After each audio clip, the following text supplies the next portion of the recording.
Hello and welcome to this video, and this video is going to be about the band Vulfpeck. Recently I did a video where I talked about 5 musicians or bands that I found annoying, and number 1 on that list was Vulfpeck. But when I got to that point in the video, it all went wrong really, and the idea that I was actually going to talk about Vulfpeck sort of went out the window, which afterwards I felt a bit guilty about, so I thought I should make a special video where I could just concentrate on Vulfpeck seriously and try and seriously deal with why I find them so annoying. Because if I'm really honest, if I look down deep into the dark depths of my soul and ask myself, why don't you like Vulfpeck and why do you find them annoying, I actually don't know. So I'm going to try and bring it out in this video. Now, it could be that Vulfpeck are at fault, but it could actually be that it's me that's at fault, and I feel that the latter could well be the truth. And if that is the case, it will then cast aspersions on all the videos where I have gone on about other people being annoying or whatever, overrated. There's actually that, well, I'm getting confused even thinking about it. It's an awful existentialist dilemma to realise that it might be a fundamental fault in me. So, on the surface, and what I would have said in the original video was, although they play sort of middling, funky jazz fusion, they dress it up with a whole bunch of sort of wacky and wonderful videos where they wear all sorts of nerdy clothes and they ham up to the camera a little bit, and they create something which is as much a visual feast as it is a feast for our funky ears. And this sort of gets on my nerves. Because jazz musicians should be serious and they should be proper musicians that come out and play and be cool. Although these have a sort of postmodernist coolness, which is embodied in the fact that they're not cool. It's like that other group, Bad Not Good. That basically, their name sums it all up, doesn't it? They're not bad as in Michael Jackson bad. They're not bad as in good, they actually are bad, but then you feel like there's a postmodernist twist, and then you realise how confusing and complex modern culture is, and how you have to negotiate it through, liking things that you don't like, that you do like, that you don't like, that you do like, in a mad twist of sort of postmodernist cultural bluff, so that you come out at the end in the right position of being on the right side of knowing that something's not cool because it's cool, but knowing that something's cool because it's not cool, but you double bluffed with your cool, not cool. It's like postmodernist poker, isn't it? Postmodernist cultural poker, where you sit there, when you sat there holding you're looking at your Kenny Rogers hand. I've got Kenny Rogers here, I've got Billy Joel, and I've got Barry Manilow. Which one am I going to play? I forgot who I just said there. The Kenny Rogers, that seems the other. Barry Manilow is so uncool. He's still not cool. Or is he? I don't know. What are they going to put forth?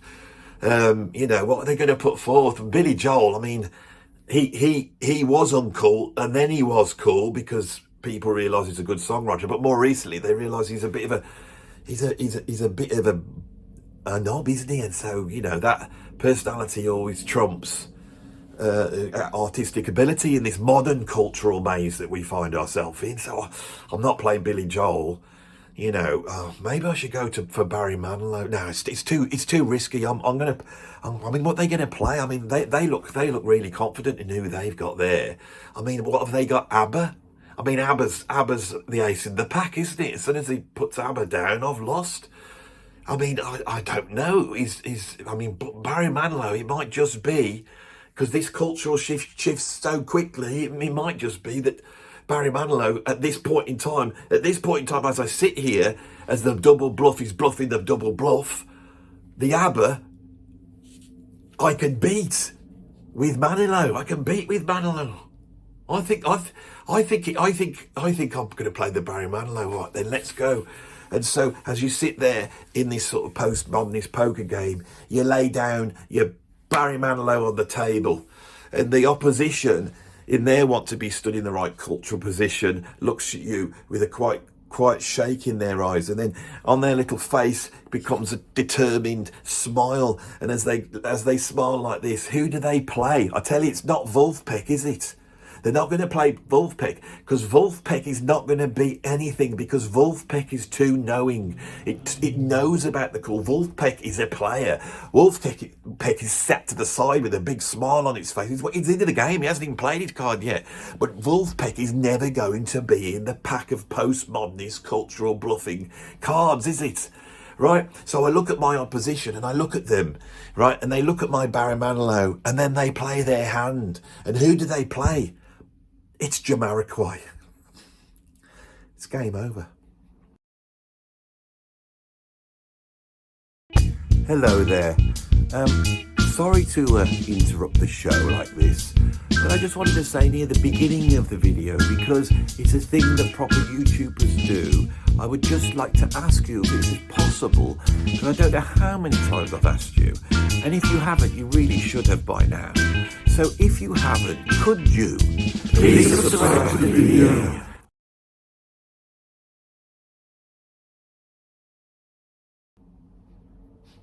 Now, those of you who are shouting, Jamiroquai aren't cool, Jamiroquai, I just made him cool just right now in this video, as I stand before you in this stupid waistcoat, these stupid glasses and this stupid hat. Because going back to my original point about Vulfpeck, who am I to criticise Vulfpeck for gurning at the camera and wearing sort of nerdy, PE clothes? They call it PE in America. Yeah, but here we call it PE, that when you at school, what you'd wear when you go out and go to the gym, I mean, that look, I can remember it starting up in, when Dave Lee Roth did all those videos in the 1980s, and he did Just a Gigolo, and as he went round through this sort of film set, it's one of the great videos in human history, this is, and there's so much to be gleaned. In fact, I might do a video on that at some point, but there's so much to be gleaned from Dave Lee Roth's 80s videos, especially California Girls and Just a Gigolo. And Just a Gigolo really sums up 1980s culture perfectly. And there's one point he goes into a gym and there's lots of nerdy people looking a little bit like John McEnroe, I suppose, working out. And that's how I picture the members of Vulfpeck. Now, I do believe there's only one guy that actually looks like that. So if I look at Vulfpeck, right, on drums, not all the time, but I think most of the time, they have the great Nate Smith. Now, Nate Smith's one of the greatest drummers on the planet at the moment. I love his playing. I'm nowhere near as good as Nate Smith. He's a monster player. He's really, really good. He's a black guy. He doesn't go into the camera. He doesn't need to. He just sits there. He is actually cool. Now, that might be what it is. It could be having Nate Smith in the band. Is once you've got that, you're home and dry, aren't you, on the coolness? Anyway, forget Nate Smith. So he's in the background playing his funky grooves. He's probably got a towel over his snare drum, I mean, there was once a time, there was only ELO that ever did the old towel, and the Beatles. But now, if you're a funky drummer, everything is dead. It's all got to be dead. So if you've got your towel there, and he's going, some sort of really fast 16th note, syncopated beat. It's all cool. All the stuff's in the right place. And then the camera will pull out and you'll have these other people that don't look quite as cool as Nate Smith. They've obviously rang him up and gone, Mr. Smith, yes, it's Vulfpeck, yeah. Is there any chance you could be in the next video? Are you free? Yeah. Yeah. We'll put you right in the middle this time. Yeah, yes, definitely. What that little drum kit we gave you to play? Oh, the next one, you can have a massive drum kit with loads and loads of toms, so you are the main bit of attraction. We're just going to stand around the side and sort of bask in your glory. Is that all right? Okay, then, can you make 11 o'clock tomorrow? So that doesn't happen, but I can imagine it could for comedy purposes. So you have these other guys that stand there, and they're not cool. They are really not cool, but they can play the funk. You know, and you got the bass player, and then the guitarist, who I always feel is the main guy. The guitarist is the main guy. Don't know his name, don't know anything about him. And he's played sort of some funky, and that's it, they're being all funky. And it's really, it's all brilliant, you know, there's no studio trickery, because I hate that. You know, the tracks improvise on the spot. I love that. The video is the track. I love that idea. It's dead funky. I love that. It goes out into the world. Normal people like it because it's accessible and it brings people into the jazz world. So I love that too. The playing's great. Now, there's not much soloing on there, is there? Not with Vulfpeck, there isn't. And, you know, where's Michael Brecker coming on over the top? But I know deep down that if they had Michael Brecker soloing all over the top, right, then the general public, and they are like, this is what I've argued for. We need these bands that reach out into the real world and people pull the jazz in. And the snottiness of the jazz lot, I'm going, there's Vulfpeck. I mean, I'm not too sure about this, you know. I mean, it's just repetitive funk riffs in a sort of minor pentatonic style.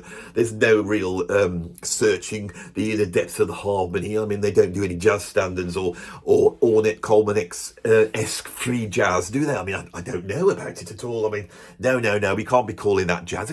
Can't we call it jazz funk or something like that and then just put it to the side? I mean, all jazz funk, anything, because in jazz, you see, jazz is different to every single genre, because if you go to any other genre, there is a whole array of music artists that are contained within that genre that go from the very accessible to the really out there, and then the audience can find their place within that genre, which makes it commercially accessible. And the last thing we want for jazz is for it to be commercially accessible. What we want is for it to stay is the music of the elites. So the only people actually going to the gig to watch the jazz are families of the people who are playing it, which is only right because they're the ones who paid for them to be there in the first place. Right, so where are we? That attitude I really don't like. And Vulfpeck aren't that. They're not that. So Vulfpeck are ticking all the boxes as far as I'm concerned. Doesn't mean I have to love them as much as the Mahavishnu, but not everything has to be the Mahavishnu, does it?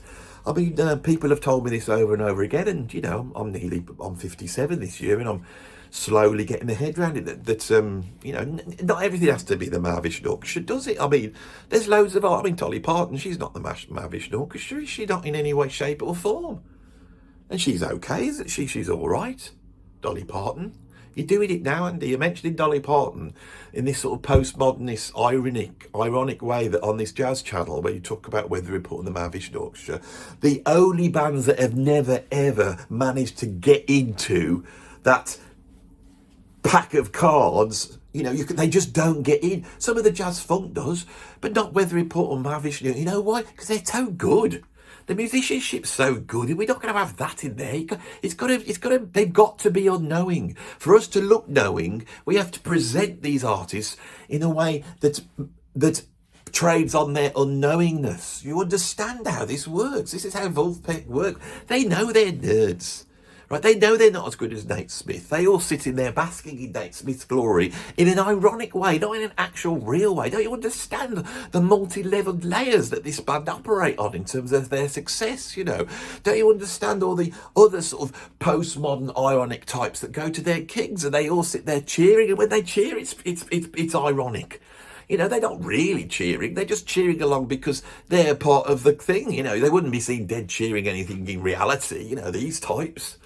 Now, as we get into this video, I have to say that you're probably aware that I have this stupid hat on and these glasses. And because I have these glasses on, I cannot see a thing at all. So I'm going to go and get my normal glasses on, because although I would, you know, I'm not as much as you know, I've said I'm a method YouTuber many a time, you know, the equivalent of sort of the Marlon Brando of YouTubing. That's what I'm trying to pioneer here, in that I embody what's going on. I just can't take it because I can't see anything. I'm going to go change it, put my normal glasses on there. Because Oh, that's better. I can see you now. Oh, see, I wanted to know how much time I've taken up. 15 minutes so far on this, on Wolfpack. I'm trying to be honest here. Normally I would just come along and I would have taken the mickey out of them for comedy purposes. But here is the dilemma. You can't take the mickey out of Wolfpack. And so I knew, and this is probably their evil trap that they've created in the genius of their artistic creation, that when somebody like me comes along to criticise it, it's not them that looks bad, it's like me, and I'm an old bloke. And the old bloke's there going, oh, I hate this Wolfpack, and all the cool people going, yeah, I know, you're supposed to. It's cheesy. You love it, really, but you hate it, isn't it? It's like buying one of those early 80s sort of jazz funk albums, the ones that are just on the edge of being uncool, where there's a bit too much DX7 on there, but because it's still got that funky groove and you can still sort of enjoy it. It's what they call a guilty pleasure, Andy, and guilty pleasures are far more complex than you think. We didn't have guilty pleasures in the old days, it wasn't until we got to this postmodern ironic state that we actually invented the guilty pleasure, and the guilty pleasure, that in itself's a dichotomy, isn't it? What are you guilty of it for? Is it because it's wrong? A guilty pleasure should be something like, snorting cocaine or taking heroin, or kicking a tramp in. That's a guilty pleasure. If you get pleasure from that, then you should have some guilt. Listening to Patrice Russian's, early 80s disco funk albums, you shouldn't feel guilty for that. You should just enjoy it. But you can't, can you? You can't simply enjoy it now. You can't simply just enjoy it. And the worst of it is, because of that, right fundamentally at the bottom of Wolfpack are some lovely funky grooves, and I can't just enjoy them. You know why? Because I'm at my age and I actually am a product of this postmodernist world where I can't judge anything after 1979 seriously or properly. And there, in that, you have the Achilles heel of your whole bloody channel, Andy. The Achilles heel is you cannot seriously add, judge anything after 1979 on your channel. You know why that is? You know why? It's because you were 11 years old in 1979, and as soon as you got involved in music, you couldn't deal with it, could you, in your little teenage world? As reality started to come crashing around you, as the sort of idyllic utopia of your childhood was replaced in the knowing knowledge of how evil and horrible the world is. And what did you do? You ran back, into sort of a very strange and yet sort of pseudo-nostalgic view of art, and you ran back to bands like Led Zeppelin and Yes and Genesis and the Mahavishnu Orchestra, and you buried yourself in old British films like the Dam Busters and things like that. That's how you grew up. You didn't want to deal with Echo and the Bunnymen. Why would you want to deal with Echo and the Bunnymen? You didn't want to know it. You hated it. You rejected the very thing that you were, the very culture that had produced you. You've been rejecting it for the last 45 years. And what's weird, not only have you been rejecting it, but so have many other blokes of the same age as you. So eventually, years later, unknowing to you, this would actually become an advantage. The fact that you have no way of really, relating to anything past 1979, unless it's really weird progressive rock. You don't even like much of that. And some jazz rock, you don't like much of that. Come on, just admit it. Admit it. You don't like it. But you're a product of it. And when Wolfpack come in with their sort of, microscopically engineered funk, right, that sits just in the right place, just the amount of dryness on everything, just the amount of compression, everything's correct, it's real, there's no quantization, there's nothing of all the modern world that you hate on it. And when you hear those grooves, they go right in there, like when you were 11 years old, eating beans on toast and doing your homework and wondering why you loved the theme to Starsky and Hutch. It's the theme to Starsky and Hutch all over again. But when you were young, what did you do, Andy? What did you do when you heard Starsky and Hutch? You went, I like this, didn't you? Because you were young. You let go, didn't you? Let go and say, I just like this. That postmodern ironic, thing that you would use as a defence against the world at the age of 12, 13, 14. What you did, you just accepted it and you went with it. and you went and bought the albums and you enjoyed them, and they took you on a journey because you had an open mind. But here you are with all this new stuff coming out, all this new jazz, and there you go, all modern jazz sounds the same. Well, does Vulfpeck sound the same as anything else? No, Vulfpeck is Vulfpeck. Snarky Puppy is Snarky Puppy. What about Domi and JD Beck? You know, what about Noah? And these are all the bands that you should love, and you do love them, and you admit you like Noah. But the reason you like Noah is because they're so amped up and postmodern and ironic that you can actually get in with the joke. You feel that they might let you in. That's why when you go to a Noah gig, it's a load of old blokes, you know. But perhaps Vulfpeck are even beyond Noah, and you just don't know it. Maybe that's why they're called Noah. Sorry to interrupt this show in this rude and annoying way, but I just wanted to tell you about a few ways that you can support me here on YouTube and get access to even more weirder and wackier content. First of all, you could become a patron. You could become a free member or a paid up member. I have over 300 extra videos on there, and if you don't even want to become a member, please pop over, because you can access my collections where you can purchase even more weirder and wackier video content. If you want to support me financially with a little tip, buy me some biscuits or maybe some crisps, you could pop over to my PayPal tip jar. I also have a Substack where I have lots of clever, academic and thought out articles where I explain my ideas on art, culture and creativity in a more intelligent way than I do here, plus a whole ton of podcasts. If you want to know what my music sounds like, you can pop over to my Bandcamp. Over there, you'll be able to listen to over 50 albums, and if you want to access them all, you could become a subscriber. And last but not least, if you want to support the wonderful studio where I film these lovely videos, which is actually a charity trying to help people out in the community become more creative, here is the website where you could drop a few pounds or dollars or whatever the currency is in your country in there. Thanks for listening, and back to the show. You're getting too deep into it. You're getting too heavy now.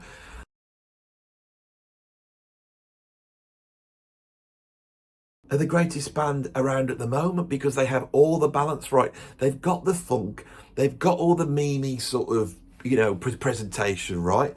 They know their limitations and they trade on them. They're not virtuosos. They're just playing and making music that people like. They're bringing people into the form, and there's a level of irony in there where you can find your own place. There's just nothing wrong with them, and they know it. If they're watching this video now, they're probably smiling to themselves and thinking, "I like that Andy, I do," because his confusion over us is obviously some sort of deeply ironic. I mean, is that what he's really trying to do on this video? Is that what he's trying to do? Is the only way he could admit to liking Vulfpeck is to get in a position where he's actually above Vulfpeck in terms of irony, if that's what's really going on here. And if that's the case, what we're dealing with is just straight down alpha male behaviour, where Andy's got to come out on top. In the fight between Vulfpeck, you know, in that pack of cards, you know, Vulfpeck are playing Vulfpeck, aren't they? That's who they're playing. They are playing it. You were wrong earlier on. But the thing is, Andy, you're playing Andy, aren't you? You're playing it right now. This is your hand against Vulfpeck.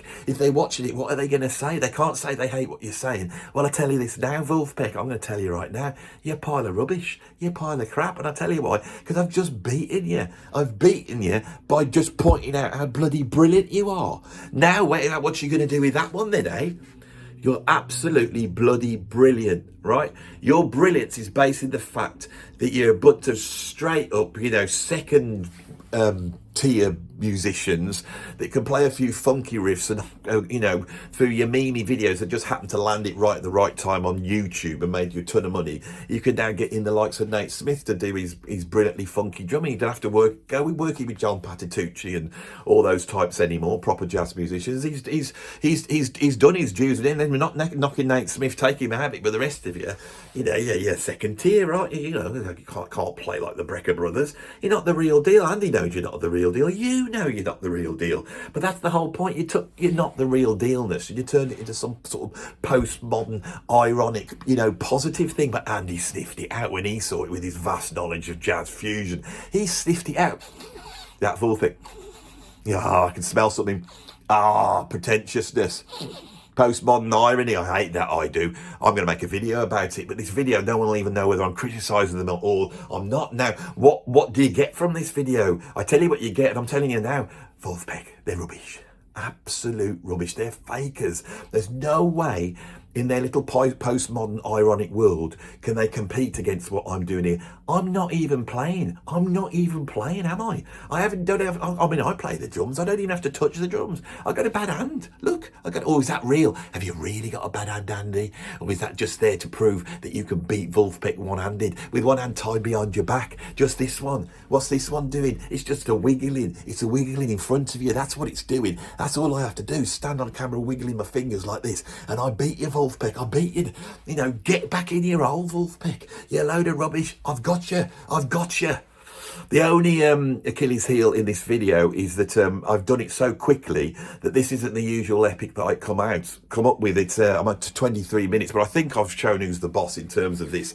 In terms of jazz, I'm the boss, aren't I? I'm the boss, right? I'm taking over, right? I'm the next level. You know, forget your snarky puppies, forget your Vulfpecks and your Noahs, forget all these people coming out.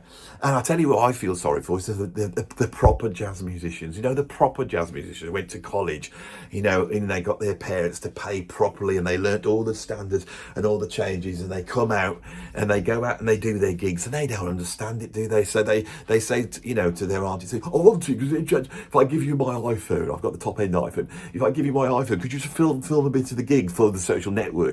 And that's all they do, isn't it? And they go out and they film it on their top of the end iPhone, which gives you good quality because they're so good. I'm talking to you, mine's not top of the end, I can't afford it. But and they film it on their top of the end iPhone, don't they? And then they put it up on their YouTube and they get like 88 views, don't they? 88 views of them sat there, you know, meandering atonally through something that is you know, sounds very cool, but nobody really likes, do they? Except real people that they don't get the Vulfpeck thing, you see. All those jazz fans, you know, the snotty jazz fans, I take the mickey out of them on here. They don't get it, do they? They're stuck still in the world where they're judging it on just its musical attributes and whether it sounds like other groups that they like. That's the whole thing, Andy. You're jaded. You're bitter. You're a bitter musician who spent a life in the music industry trying to make it, and you never quite did you? And now you've got your little following on YouTube. You're just using it, aren't you? You're using it to try and get your opinion across to everybody else. But what's the problem with that in the end? What's the problem with it? I'm expressing how I feel. I'm honestly expressing how I feel. And as I express how I feel at the end of this video, because my OCD means that it's got to be at least 30 minutes long. I can't stop at random numbers, and I've got 5 minutes to go. So I'm padding here a bit, but I'm not padding because now you get into the climax of the video, which is the thing is I am not actually being postmodern and ironic. I'm standing before you and exploring why I hate Vulfpeck. And the reason why I hate Vulfpeck is my own bitterness. It's my own annoyance that these musicians have been able to pop out in their 20s, go up on YouTube, play a few funky grooves and become worldwide famous. So famous that you're doing a video about them. They ain't doing a video about you, and you know it. And they win, and you don't like it. You sit there, you know, in your middle age, you know, failed musician career thing. And, you know, with people saying on the comments, oh, we love you, Andy, you're really great. But other people coming on and going, no, you're not, Andy. You're a faker. You don't know it. You haven't actually listened to that. You never read up on that. You don't know about this. This is all I get all day long. I don't know about this. You're a faker. They're all going like this. Faker. And I'm going, oh, maybe I am a faker. But in that is the very thing that makes you a creative artist. That self-loathing and putting your stuff out into the world is the most dangerous thing you could possibly do, because once you do put it up there, you'll be judged, and all this postmodern irony and everything falls by the wayside. The question is that when you put your stuff out there, it's how able are the listeners able to go into the music? How deep can they go into the music? Now, in Vulfpeck's case, even though it's very accessible, it's accessible, so it's a little bit shallow. And me, my sophisticated jazz head, spots that. But then people really like it, and I know why I don't like them. I'm going to tell you in the last 4 minutes why I don't like Vulfpeck. And it's because there was a time at college many years ago when my students came in and said, Andy, we've seen the most amazing thing we've ever seen. You will love it. And as soon as they said you will love it, I thought, no, I'm going to hate it. Whatever it is, I'm going to hate it. So I sit down and they put a Vulfpeck video on, and I thought it was quite good and quite funky. But they would turn around and they said this, they go, these are the best musicians in the world. And that got on my nerves. And then I said, what do you mean? Look at that bass player, it's amazing. How can anyone be better on the bass than that? Because they were just kids, Andy. They were naive. They were being brought into the world by Vulfpeck. That's what they're there for. What did I do? I tried to batter them down into the ground by putting a Victor Wooten video on. Victor Wooten, you know, what's that like to a kid? You know, just they're amazed that this bass player Vulfpeck's good. I give him Victor Wooten. What's that there? It's just to beat them. It's the alpha maleness in you. It's the alpha maleness to win and fight and beat against the self-loathing of the creative musician, handicapped by the bad wrist. And they're like this. And in Vulfpeck, when you consider them, in you, that's what emerges in you. It's not in the music. They're just having a good time. They're just being funky. Leave them alone. Leave them alone. Just because you see this, you know, myriad of postmodernist stuff floating around in there, just because they're looking like one of the blokes out of that video by Dave Lee Roth. You're working on a level that no one else is thinking of. Nobody would string out a 30-minute video on this material. Nobody would. What are you doing? Just trying to show off. You're trying to show off. It's the showing off. It's the alpha male. You're not an alpha male though, are you? You're the next one down. Is it a beta male? You don't want to be that, do you? Oh, they're all going to be calling you that from now because they know that's your Achilles heel. But you put it out there honestly, you know. You put it out there. You're showing your true colours. Just calm down and just appreciate music for what it is. But if you do that, you won't have a channel, will you? Because you've got to come out and talk like this because that's how you make your living, isn't it? That's what you do now. You know, everything else has been taken away from you. This is all you've got now. Is this channel to go out and talk about music? Ugh.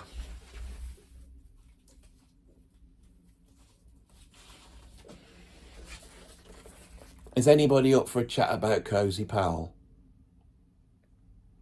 I'm in my comfort zone then. Look at lovely Cozy. He's got a motorbike and he's riding it and he's jumping over his huge drum kit, which I've actually played because I'm better than you. Cozy Powell.